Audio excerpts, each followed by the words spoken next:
Boys only want love if it's torture.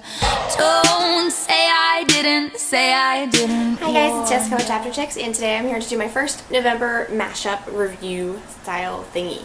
I have actually been doing pretty good so far in November, even though I've had a lot going on. I've had a couple papers due in school and a couple midterms that came up, so I'm pretty proud of the amount that I've got read so far, but I've also been reading books that are not as much in my favorite genre as not my favorite genre really, but books that are not so typically what I read. So it has been taking me a little longer just because I'm trying to absorb the whole thing and experience it all at once, and it's taking me longer to read because when I'm reading YA, I can read really fast because like I can anticipate what's coming, I can get it, I can go it, and I'm not skimming. Like, don't think that I'm skimming, guys. I'm not. But when I'm reading adult books, I'm trying to really absorb everything I'm taking in. So I've read 4 books so far. I don't know if I've already said that or not. They were all part of my TBR, and then to break kind of my stuff up, I started reading a different book out of my TBR, and then I'm going to go back to my November TBR after I'm done reading the book I'm reading now. But the first thing that I read in November was Gone Girl by Gillian Flynn. I wanted to read this so I could watch the movie. I heard you get to see Ben Affleck's butt in it, so you know, I want to see that. But this book was amazing. I gave this book 5 out of 5 stars. I found it completely phenomenal, and I'm really glad that I did because this is one of those adult books that it took me a really long time to really get the flow of. Now, I did start enjoying it about page like 50 is when I really got into it, and I think there's a certain line, it may not even have been page 50, but there's a certain line that Nick says. Yeah, on page 37, the second to last line was what really got me into this. I'm like, wait a minute, what did you just say? Oh my gosh, I knew I was going to be interested from that moment on, and I really, really was. This book was so crazy. It was definitely an experience, and I didn't know what was going to happen any of the time. And even if you think you know what's going to happen, you don't. Okay, let's just face it. You don't. It's so good. I really loved it. It was very fast-paced once I got into it. I found myself never wanting to put it down. I stayed up way too late reading it every single night, and I just really, really enjoyed it.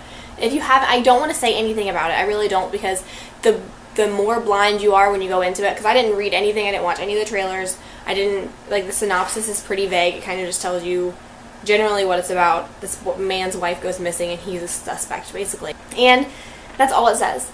And it switches perspectives between Nick after she goes missing and his wife Amy before she goes missing. So, oh my gosh, it was so good. And I don't want to say anything else about that. I don't want to say anything else, because the more blind you are when you go into this, the better it's going to be. But definitely, definitely, definitely pick this up. I needed something really light to read after reading such a heavy, dark book. So I picked up Welcome to Dead House by R.L. Stine, the first book in the Goosebumps series. The Goosebumps is actually bumpy. I didn't remember that and just realized this. I read this in one sitting. It's short, the words are cute, it's a kid's book. And I gotta say, it was really, really nostalgic for me. I did only give it a 3 out of 5 stars because the nostalgia was amazing, but this also happened to be one of my least favorite ones that I read when I was little too. It was just really, it's just so cute. I just love these, and I cannot wait to go back and read the rest of them. I used to use these to stack my AR points if I was like just a couple short, because like it's so easy, and like even if you haven't read a Goosebumps book, everything is going to end horribly, you know that, okay? You think it's better and then it ends awful. So it's about these 2 kids that move into a new town and everyone's dead, and they're trying to make them be dead too, because their friends want to be friends forever, it says. So it's just so cute. It's one of those books that you can't not love just because of how much you loved it when you were little. Stacy used to read these to me when I was little. We're like too tiny to even read, and Mom would yell at her for scaring me, but I loved it, and I still do love it. The next thing that I read was Angel Fall by Susan E. This is one of those books that I really, really, really wanted to read just because it's so talked about in the booktube community. Everyone always talks about how this is their favorite Angel book, and I have to say I definitely agree. I gave this 3 out of 5 stars. It's definitely my favorite Angel book. It doesn't follow that normal awful I've fallen from my place in heaven because I fell in love with a human on sight garbage. Like, yeah, that's really nice and all, but it's been done about 542 times. So this book was definitely a nice change in pace. The only problem that I had with it was that the main character is supposed to be 17. Penryn is supposed to be 17, and for the first at least half of the novel, I kept picturing her from the immaturity of her point of view as a 12-year-old. And when all of this stuff is happening to a 12-year-old and you're supposed to be like seeing this like weird chemistry building, it's really awkward when you're picturing a 12-year-old. So I eventually had to just like force myself, like, this is not a 12-year-old girl, this is supposed to be a 17-year-old girl. Get it together. It's not as creepy as it feels. And after I did that, I really liked it a lot better. It wasn't creepy, and then I could really get on board with what was happening. And I really liked it. I thought it was a lot of fun. I want more. I feel like there should have been more world building. But again, the main character didn't know very much about what was going on either. So I feel like in the next ones, I will get more of that. So I can't wait to continue on with this. The first one I was a little turned off of because of that. I found myself really reading this really quick. It's a very fast read. It took me a couple of sittings, and that was when I had Emma. So it took me not very long to read this at all. So if you're looking for something to pack your challenge, pick this up, because it's just good enough to keep you going, but not good enough that you're going to sit there and read all night and not do any of your homework. So good things for that. The last thing that I read so far in November is Passion by Lauren Kate.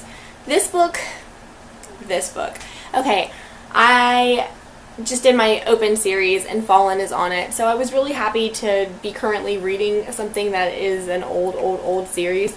But this book, I've heard so many negative things about it that I went in with such a bad attitude. Like, I was absolutely dreading it. And I also realized that I was reading an Angel book I was dreading right after I just finished another Angel book. So I was like, oh, this is going to be awful. This is going to be the worst reading experience ever. And because of that, I really enjoyed this book. I didn't think it was the worst out of the series. It's been so long since I've read them, though, I don't really, like, they can't really compare in my mind, which sucks. But I found that this was fun. I found that while it did get repetitive eventually, and there was some definitely cheesy moments, you finally learned something. Not a whole lot, but you finally learned something about what is going on in the series. So I'm really glad I read it, and I can't wait to pick up the last one, Rapture. I'm going to finally finish this series, and I'm going to love it. So I can't really say too much about this without spoiling, because I don't remember what happens in what book in Fallen and Torment. But I think that this is a series that if you haven't read and you're an avid YA reader, then you need to be picking it up, because I feel like it's just one of those, but maybe that's just me. Alright guys, I am Jessica with Chapter Chicks. This is everything I've read so far in November. I hope you guys enjoyed the video, and I will see you later.